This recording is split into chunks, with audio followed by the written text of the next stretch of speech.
Bharat Ratna doctor Ambedkar, संत कबीर, महात्मा ज्योतिबा फुले या महान मंडळाच्या विचारांपासून किंवा अभिवादन.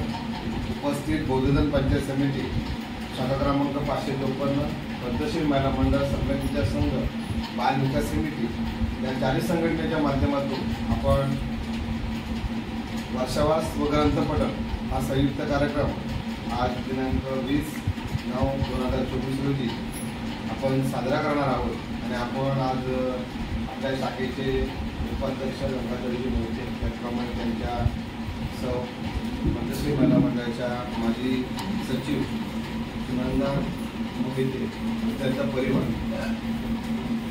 आपण त्यांना आता हा जो मान दिलेला आहे त्या कुटुंबाला विनंती करतो की ते आपण आम्हाला तथागत भगवान गौतम बुद्ध डॉक्टर आंबेडकर छत्रपती शिवाजी महाराजांच्या पुतळ्याला हार घालून आपण अगरबत्ती म्हणून मेणबत्ती प्रज्वलित करून आजच्या आपण कार्यक्रमाची सुरुवात करून द्यावी अशी त्या कुटुंबाला विनंती करतो.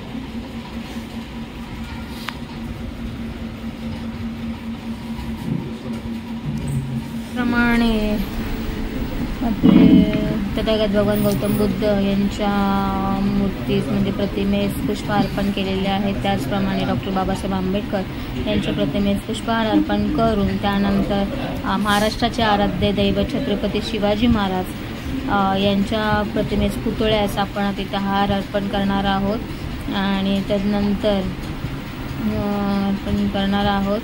तर आपल्या शाखेचे बौद्धजन पंचायत समिती शाखा क्रमांक 554चे उपाध्यक्ष गंगाधर मोहिते आणि त्यांचे सहकुटुंब, त्याचप्रमाणे महिला मंडळाच्या उपसचिव सुनंदा गंगाधर मोहिते या मेणबत्ती प्रज्वलित करत आहेत. त्याचप्रमाणे अगरबत्ती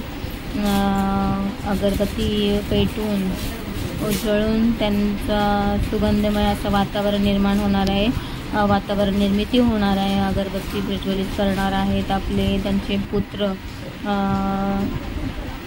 नाव आहे मोहिते साहेबांचा मुलगा आहे, तर ते प्रज्वलित करत आहेत. बंटी याचं नाव म्हणजे टोपण नाव बंटी आहे, याचं नाव माहीत नाही आहे, सॉरी.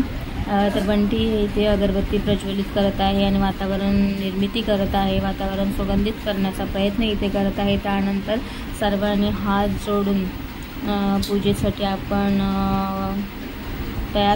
तयारीत राहणार आहोत आणि पूजेला आपण तयार होणार आहोत. तर चला मग, आता अगरबत्ती इथे लावलेलीच आहे, त्यानंतर आपण पूजेला सुरुवात करणार आहोत. महामानवांच्या फोटोला प्रत्येकांना पुष्पहार अर्पण झालेले आहेत, अगरबत्ती मेणबत्ती देखील लावून झालेली आहे. आता आपण लगेचच पूजेची तयारी करणार आहोत आणि हात जोडून सर्वजण बसून पूजा आपण बोलणार आहोत. तर चला.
सिक्खापदं समादियामि अभिन्नदाना वेरमणि सिक्खापदं समादियामि कामेषु मिच्छाचारा वेरमणि सिक्खापदं समादियामि मुसावादा वेरमणि सिक्खापदं समादियामि सुरामेरयमज्जपमाददाना वेरमणि सिक्खापदं समादियामि साधु साधु साधु।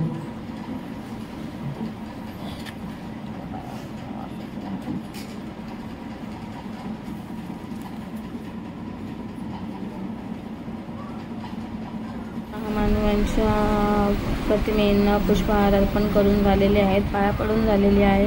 त्यानंतर आपल्या बुद्धाने त्यांचा धम्म या ग्रंथ उचलून त्याचे देखील पाया पडत आहे आणि त्यानंतर आपण वाचनास सुरुवात करत आहोत. बुद्धाने त्यांच्या धम्म या ग्रंथाचं पठण आपण चालू करणार आहोत.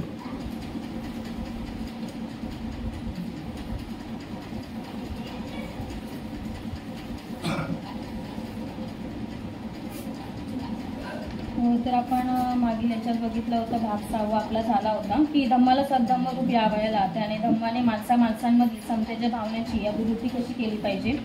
आणि त्यानंतर चतुर्थ खंड आपला चालू झालेला आहे. त्यातला भाग पहिला धर्म आणि धम्म. धर्म म्हणजे काय, तर धर्म म्हणजे रिलिजन हा एक अनिश्चित शब्द असून त्याचा एक ठराविक असा अर्थ नाही. तो शब्द अनेक अर्थी आहे. त्याचे कारण धर्म म्हणजे रिलिजन हा वेगवेगळ्या निरनिराळ्या अवस्थातून गेलेला आहे. एका अवस्थेतील त्याचा अर्थ मागील किंवा पुढील अवस्थांमधील अर्थाशी समान नाही, तरी त्या सर्व अवस्थांसंबंधी हा एकच शब्द वापरला जातो. धर्माचा आशय कधीही निश्चित असा नव्हता, तो वेळोवेळी बदलत गेला आहे. वीज, पाऊस, पूर इत्यादी ज्या घटनांचे कार्यकारणभाव आदी मानवाला स्पष्ट करता येत नसतात, तेव्हा त्यांच्या निग्रहाच्या नावाने तो जे काही चमत्कारिक प्रयोग करी त्यांना जादू म्हणत. प्रारंभी धर्म आणि जादू ही एक रूपच होती. धर्माच्या विकासाच्या दुसऱ्या अवस्थेत धर्माने विश्वास, धार्मिक कर्मकांड, विधी, प्रार्थना आणि यज्ञ असे स्वरूप धारण केले. परंतु या गोष्टी धर्माचा मूळ गाभा नसून त्या धर्मापासून उद्भवलेल्या म्हणजे गौण आहे. धर्माच्या केंद्रबिंदूला ज्या विश्वासापासून प्रारंभ होतो तो विश्वास असा की अशी एक शक्ती आहे की जिच्यामुळे सर्व चमत्कार घडून येतात, परंतु जी आदी मानवाच्या ज्ञान सामर्थ्याच्या पलीकडे आहे. ह्या अवस्थेत जादूची महती कमी झाली. प्रारंभी ती अज्ञात व अज्ञेय शक्ती सैताने समजली जाईल, परंतु पुढे असे वाटू लागले की ती कल्याणकारीही आहे. ती कल्याणकारी शक्ती प्रसन्न करून घ्यावयाला आणि त्या सैतानी शक्तीला संतुष्ट करण्यासाठी विश्वास, कर्मकांड, विधी आणि यज्ञ यांची आवश्यकता भासली. यानंतर या शक्तीला ईश्वर अर्थात निर्माता अशी संज्ञा देण्यात आली.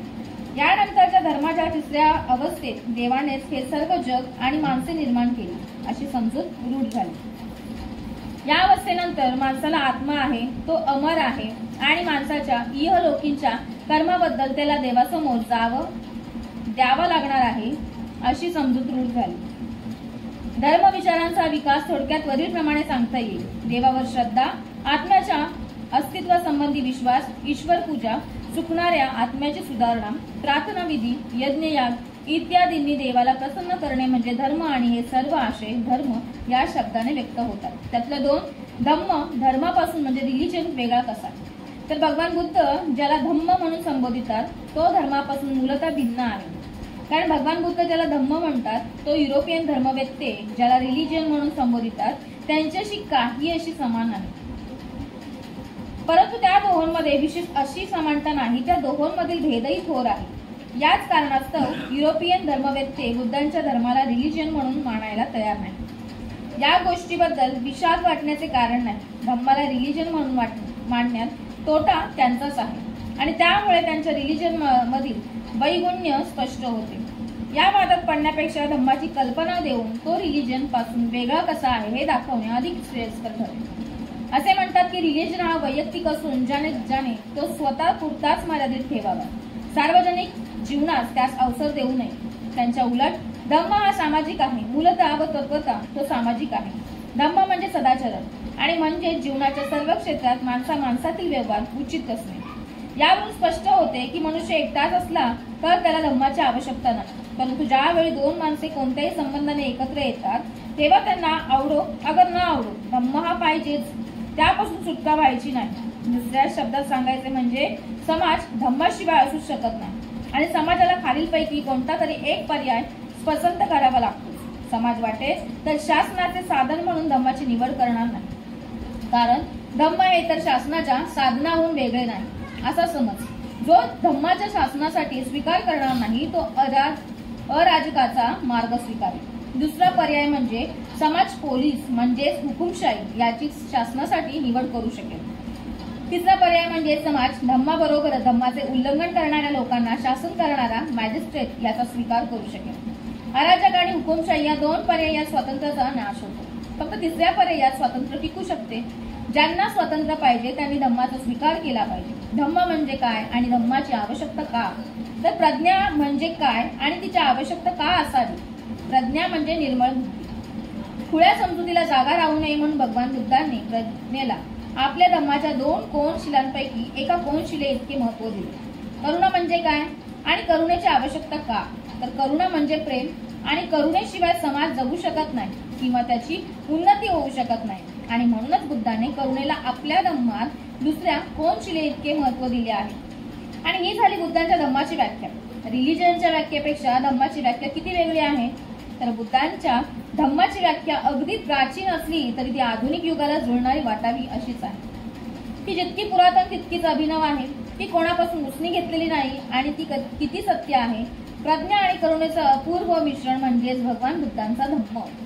रिलिजन आणि धम्म यांमध्ये महदंतर आहे. 3 धर्माचे प्रयोजन आणि धम्माचे प्रयोजन. धर्माचे प्रयोजन काय, धम्माचे प्रयोजन काय, ती प्रयोजनेचे एकच आहेत का भिन्न आहेत? तर या 2 प्रश्नांची उत्तरे बुद्धाच्या सुंकत आणि पोट्टपाद या ब्राह्मणांबरोबर झालेल्या संवादात आढळतात. एकदा भगवान मल्लांच्या अणुप्रिय या नगरात राहत होते आणि त्या प्रसंगी एके दिवशी सगळी चिवरे धारण करून हातात भिक्षापात्र व दुसरे चिवर घेऊन त्यांनी भिक्षाटनासाठी नगरात प्रवेश केला.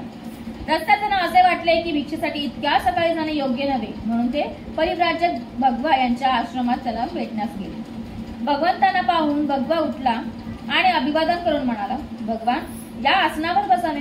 भगवान बसल्यावर भगवा एका लहान आसनावर बसला आणि भगवंतांना म्हणाला, काही दिवसांपूर्वी सुंकत लिच्छवी मजकडे येऊन म्हणाला की मी अलीकडे तथागतांचे शिष्यत्व सोडले असून त्यांचा शिष्य म्हणून त्यांच्याकडे राहत नाही. तर सुंकताचे म्हणणे खरे आहे का? तर भगवंतांनी उत्तर दिले, होय.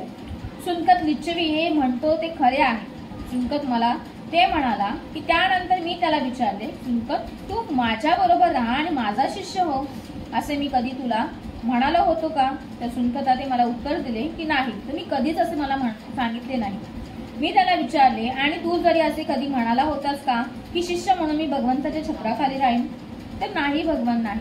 नंतर मी त्याला विचारले, जर मी तुला सांगितले नव्हते आणि तूही विचारले नव्हतेस तर मग सोडून जाण्याची भाषा तू करतोस याचा अर्थ काय?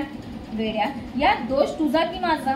पण भगवान, आपण सामान्य माणसाच्या शक्ती बाहेर येईल असे चमत्कार मला करून दाखवित नाही. सुंकत बोलला, अरे सुंकता, मी तुला असे कधी म्हटले होते का की तू मला गुरु म्हणून स्वीकार कर आणि मी तुझ्यासाठी असामान्य चमत्कार करून दाखवीन असं? तर नाही भगवान, तुम्ही असे कधीच आश्वासन दिले नव्हते. मग तू कधीतरी आपला असा विचार मजपाशी व्यक्त केला होतास का की मी भगवंतांचे शिष्यत्व स्वीकारीन, कारण तसे केल्यास ते माझ्यासाठी असामान्य चमत्कार करून दाखवतील? नाही भगवान, जर मी तसे बोललो नसेल आणि तूही तसा बोलला नसशील तर वेड्या माणसा, मला सोडून जाण्याचा तुझ्या भाषेचा अर्थ काय? तुला असे वाटते का की माझ्या धम्माचे प्रयोजन असामान्य चमत्कार करून दाखवणे अथवा न दाखवणे हा आहे? तर माझ्या धम्माचा उद्देश जो त्या धम्मानुसार आचरण करतो तो आपल्या दुःखाचा नाश करू शकतो, हा नाही का? तर भगवान असामान्य चमत्कार करून दाखवा अथवा दाखवू नका, पण तथागतांच्या धम्माचे उद्देश धम्मानुसार जो आचरण करतो त्याच्या दुःखाचे परिहार होऊ शकतो, हा. सुंकत, जर धम्माच्या उद्देशाच्या दृष्टीने पाहता असामान्य चमत्कार केले न केले तरी त्याचे महत्व नाही, तर मग तुला चमत्काराच्या प्रदर्शनाचे एवढे महत्व का वाटते? पहा मूर्खा, या सर्व प्रकारात दोष तुझ्याकडेच येतो भगवान, परंतु आपण मला वस्तुजातीचा आरंभ कसा झाला याचा साक्षात्कार घडवीत नाही. सुंकता, मी तुला कधीतरी असे म्हटले होते का की तू माझा शिष्य हो आणि तुला मी वस्तू जातीच्या आरंभाचा साक्षात्कार घडवीन? तर नाही भगवान नाही.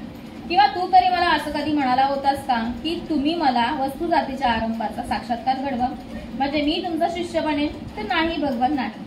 जर मीही तुला असे आश्वासन दिले नव्हते आणि तूही तशी मागणी केली नव्हतीस, मग हे वेड्या माणसा मला सोडून राहण्याची भाषा करतोस, याचा अर्थ तरी काय? तर माणसाचे पाप नाहीसे करण्यासाठी वस्तू जातीच्या आरंभाचा साक्षात्कार घडवणे अथवा न घडवणे हे माझ्या धम्माचे प्रयोजन आहे असे तुला वाटते का? माझ्या धम्माचे उद्देश जो त्या धम्मानुसार आचरण करतो तो आपल्या दुःखाचा परिहार करू शकतो, हे नव्हे का? भगवान वस्तू जाताच्या आरंभाचा साक्षात्कार घडवला अथवा न घडवला तरी तो तथागतांच्या धम्माचा उद्देश नाही. तथागतांच्या धम्माचे उद्देश जो त्या धम्मानुसार आचरण करील तो आपल्या दुःखाचा परिहार करू शकतो, हे आहे. मग सुनकर, जर धर्माच्या उद्देशाच्या दृष्टीने वस्तू जाताच्या आरंभाचा साक्षात्कार घडवला व न घडवला हे जर महत्वाचे नाही तर तुला तरी त्या साक्षात्काराची आवश्यकता काय आहे? तर या संवादावरून स्पष्ट होते की धर्म ह्या संकल्पनेत वस्तू जाताच्या आरंभाचा साक्षात्कार ह्याला महत्व आहे आणि धम्माच्या कल्पनेत ते नाही. धर्म आणि धम्म यांमधील इतर भेद भगवान आणि पोट्टपद यांच्यामधील संवादात व्यक्त झाले आहे. एकदा भगवान श्रावस्ती येथे अनाथपिंडकाच्या जेठवनातील आरामात होते आणि त्या समयी पोट्टपद नावाचा परिव्राजक राणी मल्लिकेने तत्वदर्शनावरील वादविवादासाठी जो एक प्रसाद तयार केला होता तेथे राहत होता आणि त्याच्याबरोबर त्याच्या 300 अनुयायांचा जथा होता. भगवान आणि पोट्टपद या दोघांमध्ये एक प्रसंगी खालील संवाद घडून आला. पोट्टपद म्हणाला, जग शाश्वत आहे का? आणि ते शाश्वत आहे आणि इतर सर्व तत्संबंधी मते चुकीचे आहेत असे आपले म्हणणे आहे का? पोट्टपद ह्या विषयावर मी काहीच मत व्यक्त केलेले नाही. यानंतर पोट्टपदाने भगवंतांना खालील प्रश्न विचारले. जग शाश्वत नाही का? मग जग शांत आहे का? जग अनंत आहे का? आत्मा आणि शरीर या दोन भिन्न वस्तू आहेत का? ज्याला सत्य सापडले आहे त्याला मरणोत्तर अस्तित्व आहे का? आणि ज्याला मरणोत्तर अस्तित्व नाही त्याला मरणोत्तर अस्तित्व आहे किंवा नाही असे आहे का? त्याला मरणोत्तर परत अस्तित्व नाही अथवा त्याला मरणोत्तर अस्तित्व नाही असे नाही. तर या प्रत्येक प्रश्नाला भगवंतांचं एकच प्रकारचे उत्तर दिले. पोट्टपद, या विषयावर मी आपले मत व्यक्त केलेले नाही. या विषयावर भगवंताने का मत व्यक्त केलेले नाही? कारण या प्रश्नाच्या उत्तरापासून काहीच लाभ नाही. त्यांचा धम्माशी संबंध नाही हे ते सदाचरणाच्या कोणत्याही घटकाला उपकारक नाही आणि त्यापासून अनासक्ती, रागद्वेषापासून मुक्ती, शांती, शमन, सत्यज्ञान, अष्टांग मार्गाच्या उच्चतर अवस्थांचे ज्ञान किंवा निर्वाण साधत नाही आणि म्हणूनच मी यावर आपले मत व्यक्त केलेले नाही. पण भगवंताने निश्चित असे काय केले आहे? तर पोट्टपदा, मी दुःख म्हणजे काय, दुःखाचे कारण काय, दुःखाचा निरोध म्हणजे काय आणि दुःखाचा निरोध कसा साधता येईल हे स्पष्ट केलेले आहे. भगवंतांनी हे काय तरी का स्पष्ट केले? तर पोट्टपद, कारण त्यापासून लाभ आहे तो धम्माचा विषय आहे आणि सदाचरण, अनासक्ती, राग द्वेषापासून मुक्ती, शांती, नमन, सत्यज्ञान आणि अष्टांग मार्गातील उच्चतर अवस्थांसंबंधी दृष्टी आणि निर्वाण साधता येते आणि म्हणूनच तर मी दुःख आणि दुःख कारण आणि दुःखाचे निरोधन साधन या संबंधी विधान केलेले आहे. आणि या संवादात धर्माचा विषय आणि धम्माचा विषय या दोघांचे स्वरूप स्पष्ट झालेले आहे. हे दोन विषय एकमेकांपासून अगदी भिन्न आहेत. धर्माचे प्रयोजन जगत प्रारंभाचे स्पष्टीकरण आणि धर्माचे प्रयोजन जगाची पुनर्रचना ही आहे. 5. नीती आणि धर्म म्हणजे रिलिजन. नीतीचे धर्मस्थान कोणते? वस्तुतः धर्मात नीतीला स्थान नाही. धर्माचे विषय म्हणजे देव, आत्मा, प्रार्थना, पूजा, कर्मकांड, विधी, समारंभ आणि यज्ञ हे होते. मग एका माणसाच्या दुसऱ्या माणसाशी संबंध येतो तेव्हा नीतीला प्रारंभ होतो. शांती आणि सुव्यवस्था राखण्यासाठी धर्मात नीतीचा समावेश होतो. धर्म हा एक त्रिकोण आहे आणि आपल्या शेजाऱ्याशी चांगुलपणे वागा, कारण तुम्ही दोघेही परमेश्वराची लेकरे आहात आणि ही धर्माची विचारसरणी आहे. प्रत्येक धर्म नीती शिकवतो, परंतु नीती ही काही प्रत्येक धर्माचे मूळ नव्हे. ही त्याला जोडलेला एक डबा आहे. वेळ पडेल त्याप्रमाणेच तो त्याला जोडता किंवा त्यापासून सोडवता येतो.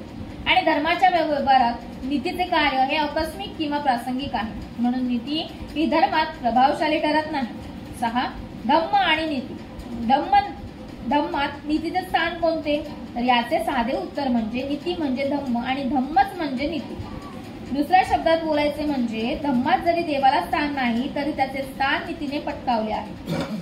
धम्मात प्रार्थना, तीर्थयात्रा, कर्मकांड, विधी अथवा यज्ञ यांना स्थान नाही. नीती हे धम्माचे सार आहे आणि त्याशिवाय धम्मच नाही. धम्मात माणसाने माणसावर प्रेम केलेच पाहिजे, यातूनच तर नीतीचा उगम होतो. आणि त्यासाठी देवाच्या आज्ञांची आवश्यकता नाही. देवाला संतुष्ट करण्यासाठी काही माणसाने नीतिमान व्हायचे नाही, तर स्वहितासाठीच माणसाने माणसावर प्रेम केले पाहिजे. केवळ नीती पुरेशी नाही, तर ती पवित्र आणि सर्व व्यापक असली पाहिजे. वस्तू पवित्र केव्हा ठरते? ती का पवित्र ठरते? प्रत्येक प्राथमिक अथवा प्रगल्भ समाजात काही वस्तू अथवा समजुती पवित्र मानल्या जातात व काही अपवित्र मानल्या जातात. जेव्हा वस्तू किंवा अथवा समजूत परिव्रतेच्या अवस्थेला पोहोचते तेव्हा तिचे उल्लंघन करता येत नाही, किंबहुना तिला स्पर्शही करता येत नाही असे कारणे निश्चित समजले जाते. आणि याच्या उलट जी वस्तू अथवा समजूत अपवित्र म्हणजे पवित्राच्या क्षेत्राबाहेरची असते, तिचे उल्लंघन केले तरी चालते. म्हणजेच अशा अपरिपक्व पवित्र किंवा अथवा समजुती यांच्या विरुद्ध वागताना मनात भय अथवा विवेक बुद्धीची टोचणी उद्भवत नाही. जे पवित्र ते मंगल होय, त्याचे उल्लंघन केले म्हणजे धर्मबाह्य वर्तन ठरते. एखाद्या वस्तूला पावित्र्य का दिले जाते? तर वस्तुतः प्रस्तुत विषयाच्या अनुरोधाने प्रश्नाचे क्षेत्र मर्यादित करण्यासाठी असा प्रश्न विचारता येईल की नीतीला पावित्र्य का दिले? नीतीला पावित्र्य देण्यात 3 घटक कारणीभूत झाले असतात. पहिला घटक म्हणजे श्रेष्ठांचे संरक्षण करण्याची सामाजिक हिताच्या दृष्टीने आवश्यकता. या प्रश्नांची पार्श्वभूमी जीवन कलह आणि जीवन संघर्षात योग्यतम माणसं टिकून राहिली पाहिजेत या सिद्धांतात आहे. या प्रश्नाचा विकासवादाशी संबंध आहे. हे सर्व श्रुतच आहे की मानव समाजाचा विकास जीवन संघर्षामुळे घडला. कारण प्रारंभिक युगात अन्न सामुग्री अतिमर्यादित होती आणि हा संघर्ष अत्यंत भयानक स्वरूपाचा होता. निसर्गाचे दान आणि नखे रक्तरंजित आहेत असे म्हणतात. या भयानक रक्तरंजित संघर्षात योग्यतम तेच टिकाव धरू शकतात. ही समाजाच्या अगदी प्रारंभीची स्थिती झाली. प्राचीन काळी केव्हा तरी आपण कोणीतरी असा प्रश्न उपस्थित केला असेल की जो सर्वात अधिक शक्तिमान योग्य तम आहे का, की जो अत्यंत दुर्बल आहे आणि त्याला संरक्षण दिले तर परिणामी समाजाचे हेतू आणि साध्य साधावयाला तोच अधिक योग्य ठरणार नाही का? तर तत्कालीन सामाजिक स्थितीने त्याचं उत्तर होकारार्थी दिलेले दिसते. नंतर असा प्रश्न उद्भवतो की कमजोर म्हणजे दुर्बल माणसाचे संरक्षण करण्याचा मार्ग कोणता? जे योग्यतम म्हणजेच सर्वात अधिक शक्तिमान आहेत त्यांच्यावर काही निर्बंध घातलेले ते शक्य होणार आहे. याच उत्तरात नीतीचा उगम आणि आवश्यकता सामावलेली आहे.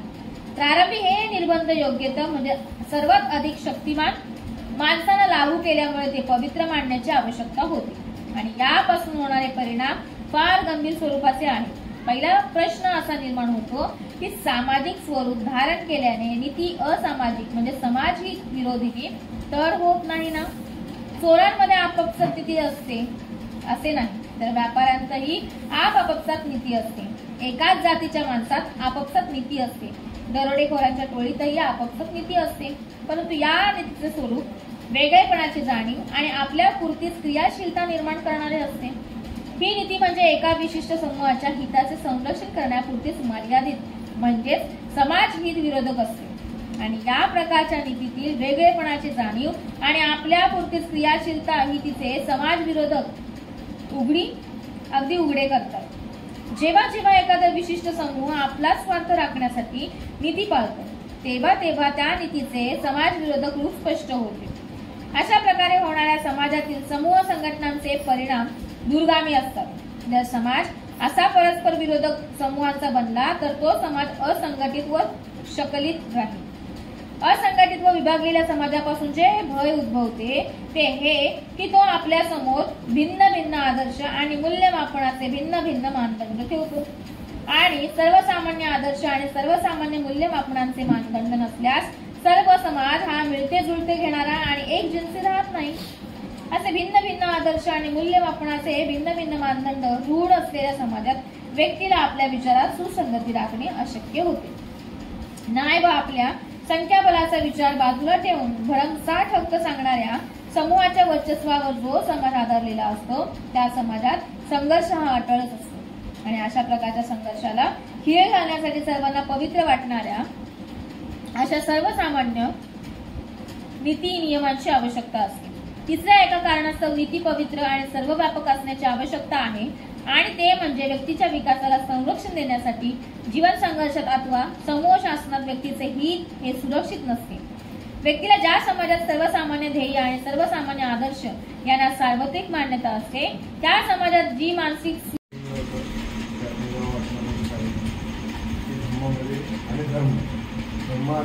धर्म यामध्ये विसंगती काय धर्मामध्ये आणि धर्मामध्ये ती आपण वाचनामध्ये पाहिली असेल. आम्ही पण कालच्या पण वाचनामध्ये आपण परवाच्या वाचनामध्ये देखील पाहिलं की धर्माची आणि धर्माची विसंगती म्हणजे काय त्याच्यामध्ये फरक काय, धर्म कशाला म्हणायचा आणि धम्म कशाला म्हणायचा.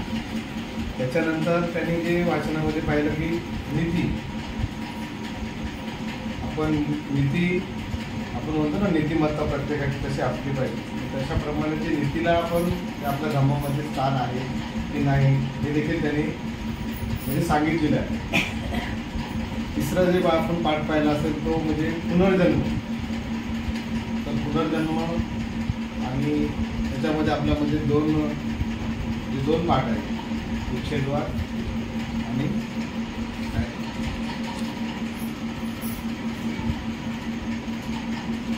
ते आपण त्याचं वाचन थोडं अजून होणार आहे. पुनर्जन्मावरती आपण त्याचं ते चाललेलं आहे. पुनर्जन्म कशा पद्धतीनं भगवान बुद्धांनी त्याचं काय सांगितलेलं आहे, शक्ती म्हणजे एनर्जी म्हणजे काय, आपल्या शरीरातली ताकदच निघून जाते त्याच्यानंतर ते मग शरीर आपलं मृत्यू पावते. आपल्या श्वासोश्वासच घेऊ शकत नाही आपण, त्याच्यामुळे नंतर ते आपला मृत्यू होतो. याच्या असं त्यांनी ते सांगितलेलं. अजून त्याच्यामध्ये परत व्यवहार होणारच आहे, सांगणार आहे.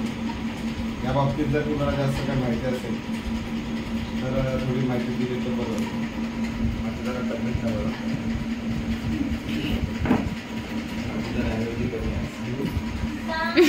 थोडं सांगते. नीती म्हणजे बुद्धी आणि बुद्धी ही महत्वाची आहे. मी तुला सांगू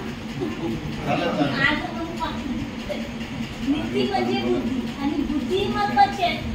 काही वेळेला असं होतं की माणसाजवळ बुद्धीच नसते, खूप प्रॉपर्टी संपत्ती आहे पण कसं वापरायचं हे समजत नाही. तर महत्व काच नीतीला दिलेलं आहे की धम्म आहे तिथे नीती ही आवश्यकता आहे. धम्म म्हणजे जात नव्हे, धर्म म्हणजे जात, धम्म म्हणजे धम्म म्हणजे एक हे धम्म म्हणजे धर्म म्हणजे रिलेशन, नातं आपलं. तर हे त्याच्यामुळे नीतीवर जोर दिलाय भगवान बुद्धाने का बुद्धीला विसंगत असं कुठलीही गोष्ट होऊ शकत नाही. ज्याच्याकडे बुद्धी आहे तो व्यवस्थित त्या गोष्टीचा त्याने वापर करावा, दुराचारीपणा करू नये. अशीच एक गोष्ट मी तुम्हाला आता सांगते. बुद्धाच्या टायमाला जेव्हा भगवान बुद्ध जेतवन विहारात बसले होते तेव्हा राजा प्रसेनजीत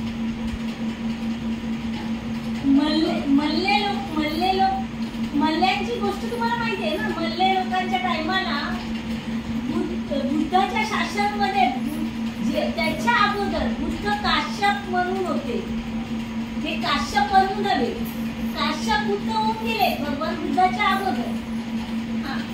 त्यावेळेला कपिल नावाचा एक भिक्खू होता त्यांच्या शासनामध्ये. तर तो एवढा दुराचारी आणि दुष्ट बुद्धीचा होता की त्यांनी त्या काश्यप बुद्धाची शासन तुडकावून लागलं. जसं ह्यांच्या टाइमाला सुदत्त ना, त्यांचा चुलत भाऊ की मावस भाऊ सुदत्त ना, तो होता, तसं त्याने धुडून लावलं होतं. खूप त्याचं वातावरण एवढं गंभीर झालं होतं की ते कपिलाची परिस्थिती ही एवढी घाण झाली होती की विचारून सोय नाही. त्याने त्याच्यामुळे तो मेल्यानंतर कित्येक कल्प त्याने जन्म घेतला. तसं आपलंही आहे, आपण पण आपलं सील चांगलं ठेवायला पाहिजे. कित्येक वर्ष त्याने जन्म घेतला आणि एकदा तो मल्ल्याच्या गावी अक्षरा नदीवर माशाच्या जन्मात आला. पण तेव्हा मल्ले असेच अक्षरावतीला जातात आणि जाळं टाकून मासे पकडतात. त्यावेळेला त्यांच्या जाळ्यात हा कपिल मासा येतो. कपिल मासाचा नाव कपिल मासा येतो. पण तो एवढा सोन्यासारखा असतो की नाही की सगळे लोक म्हणजे आश्चर्यचकित होतात की हे काय सोनंच आहे की काय, एवढा मोठा मासा पकडतात. तर जेव्हा तो मासा बाहेर काढतात त्यावेळेला त्याच्या तोंडातून जी दुर्गंधी येते ना, त्या दुर्गंधीने त्यांना उभं नाही राहावं. तर ते काय म्हणतात, ते आश्चर्य काय आहे असं, म्हणून ते राजाजवळ तो मासा नेतात आणि राजा मग तो मासा घेऊन भगवान बुद्ध तथागत जेतवनात बसले असतात तिथे नेतात. तेव्हा भगवान बुद्ध म्हणतात की हा दुसरा तिसरा कोण नसून नाही. राजा विचारतो, राजा हे काय आहे, हा प्रकार काय आहे, मासा तर पूर्ण सोन्यासारखा आहे पण ह्याच्या तोंडातून एवढी दुर्गंधी काय येते. तेव्हा भगवान बुद्ध म्हणतात हा माझ्या अगोदर काश्यप बुद्ध होते ना, तेव्हा हा कपिल नावाचा भिक्खू होता. हा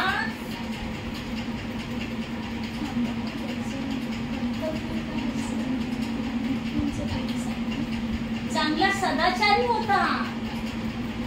पण अशी असते ना, माणसाची नीती जेव्हा बिघडते ना तेव्हा ती माणसाला कुठल्याही दुर्गुतीत टाकते. तशी त्याची बिघडली आणि त्याने हे प्रकार केला म्हणून हा प्रत्येक वेळेला असा जन्म घेतोय असं भगवान बुद्ध त्या राजाला म्हणतात. तर राजा काय म्हणतो, हे खरं आहे तर आम्ही कसं समजायचं, तुम्ही बोलताय ओके आहे पण ते तुम्ही बुद्ध आहात, तुम्ही बोलत असाल, तुम्हाला दिसत असेल तुम्ही बोलताय खरं आहे पण आम्ही कसं समजायचं. तेव्हा भगवान बुद्ध त्याला हात मारून म्हणतात, कपिल तू कपिलच आहेस ना. तो म्हणतो हो शास्त्रा मी कपिलच आहे. आणि तू कुठून आलास, तो म्हणतो नरकातून आलोय. आणि आता कुठे जाणार, तर म्हणजे नरकात जाणार. तर असं का, तर तो मासा सांगतो का अशाला असं मी केलं म्हणून मी अशा दुर्गुतीत आलोय.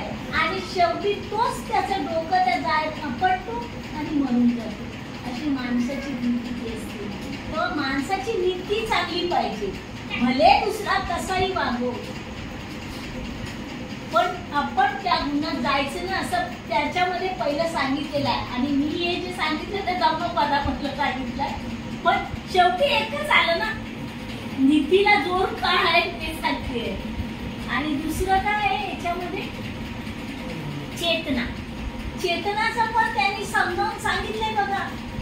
सारीपुतांनी नाही, महामुगलांनी ना ग, महामुगलांनी समजावून सांगितलंय त्या ह्यांना भिक्खू लोकांना का चेतना म्हणजे काय. तर चेतना म्हणजे पण बुद्धी. आणि पटकन कुठला एक प्रश्न सांगितला तर आपल्याला पटकन त्याचं उत्तर आलं पाहिजे. समजलं, म्हणजे आपली चेतना जागृत आहे. सकरणं कुशलस्य उपसंपदा सचित पर्योदपनं एतं दुःखानुशासनं धम्मचरे सुचरितं नतं दुचरितं चरे धम्मचारी सुखं सेति अस्मि लोके परं च न तावता धम्मदरो यावता भोगासति योजनमपि सुखवाणं धम्मकायेन पश्यति सवे धम्मदरो होतियो धम्मनपमज्जति नक्ति मे शरणं बुद्धो मे शरणं वरम् एतेन सत्यवचेन होतु मे जयमङ्गलम् नक्ति मे शरणं धम्मो मे शरणं वरम् एतेन सत्यवचेन होतु मे जयमङ्गलम् नक्ति मे शरणं संघो मे शरणं वरम् एतेन सत्यवचेन होतु साधु मे जय मंगलम साधु साधु साधु। हे ग्रंथपठण आणि त्याची समाप्ती झालेली आहे। त्यानंतर आपण प्रसाद म्हणून काही ना तरी गोड आपण देत आहोत। प्रत्येक आपल्या सभासदाला आपण तो मान दिलेला आहे की बुद्धांनी त्यांचा धम्म या ग्रंथाचं वाचन करत असताना प्रत्येक सभासदांनी तो मान घ्यायचा आहे। त्याचप्रमाणे फूल, पुष्पहार, अगरबत्ती आणि मेणबत्ती, त्याचप्रमाणे गोड पदार्थ म्हणून काही ना काहीतरी आणायचं आहे। तर ह्यांनी गोड पदार्थ म्हणून बेसनचे लाडू आणि त्याचप्रमाणे जिलेबी असं जिलेबी नाही समोसा असं कॉम्बिनेशन आहे। तर हे दिलेले आहे आणि ते प्लेट भरण्यामध्ये मी त्याची मदत करत आहे आणि हे लाडू प्रत्येकाला प्लेट भरून आपण देत आहोत आणि सगळ्यांना पुरतील अशा पद्धतीने आपण आणत असतो आणि उपस्थिती आपली 30-35च्या घरामध्ये असते। तेवढी उपस्थिती असते आपली प्रत्येकाची। मंगळवार आणि शुक्रवार ह्या 2 दिवसांचा हा कार्यक्रम असतो। तर चला मग आपण सगळ्यांना वाटूया आणि सगळ्यांचं आपण हे करत आहोत। प्लेट भरून सगळ्यांना मिळेल याची दक्षता घेत आहोत। तर असा हा कार्यक्रम आपला असतो। बौद्धजन पंचायत समिती शाखा क्रमांक 554 अंतर्गत पंचशील महिला मंडळ, सम्यक विचार संघ आणि बाल विकास समिती या 4 संघटना इथे कार्यरत असतात आणि आपण नवीन कार्य पार पाडत असतो आपल्या शाखेमधून आपल्याच्यातून। आता त्याचप्रमाणे पुढे येणार आहे 12 तारखेला ऑक्टोबर महिन्यामध्ये धम्मचक्र प्रवर्तन दिन आणि या धम्मचक्र प्रवर्तन दिनानिमित्त देखील हे असतं कार्यक्रम आपला मोठा असतो। 2 दिवसांचा कार्यक्रम असतो। तर तुम्हाला पाहायला मिळेलच आपल्या या चॅनलमध्ये।